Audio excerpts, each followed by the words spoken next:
Praise the Lord. கர்த்தர் நல்லவர், அவர் கிருபை என்றும் உள்ளது. பிரியமானவர்களே, ஆண்டவராய் இயேசு பூமியில வாழ்ந்த நாட்களிலே அவர் தம்முடைய வார்த்தையை பிரசங்கித்து கொண்டு வர சூழ்நிலையிலே பரலோக ராஜ்யம் எப்படிப்பட்ட வாழ்க்கையை மனிதனுக்கு கொடுக்க இருக்கிறது என்று சொல்லி அவர் பிரசங்கிக்கிறார். இந்த பரிசேலும் சைசேலும் ஏற்றுக்கொள்ளாத பொழுது அதை அவர் ஓமையாக சொல்ல ஆரம்பிக்கிறார்.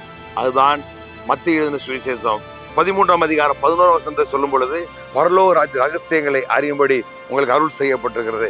அப்படி என்றால் பரலோகம் மனுக்குலத்துக்கு எப்படிப்பட்ட வாழ்க்கை வைத்திருக்கிறது என்பதை நீங்கள் அறிந்து கொள்ளும்படி அவர் உங்களுக்கு அருள் செய்திருக்கிறார் என்று சொல்கிறார். அதை குறித்து சொல்லிக் கொண்டு வருகிற பொழுது 12ஆம் வசனத்தில் சொல்கிறார், உள்ளவன் எவனும் கொடுக்கப்படும், இல்லாதவனிடத்திலிருந்து உள்ளதும் எடுத்துக் கொள்ளப்படும் அப்படின்னு சொல்கிறார். அப்படி என்றால் அதை இன்னொரு ஆங்கில வேதாகம் இப்படியா சொல்லுகிறது, நான் சொல்லுவதை பற்றி சிந்தித்து புரிந்து கொள்பவர்களுக்கு கடவுள் இன்னும் அதிகமாய் புரிந்து கொள்ள உதவி செய்வார்.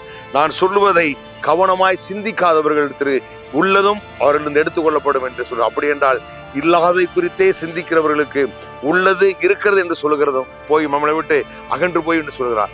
ஆகவே கடவுள் நமக்கென்று வைத்திருக்கிற மேன்மையான வாழ்வை சிந்தியுங்கள், அதை குறித்து தியானியுங்கள், அதை பேசுங்கள், அதை எதிர்நோக்கிருங்கள்.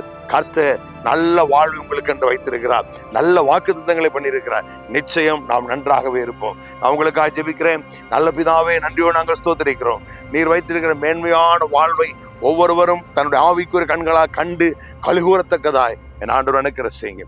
இயேசு கிறிஸ்துவின் நாமத்தில் பிதாவே, ஆமேன். God bless you.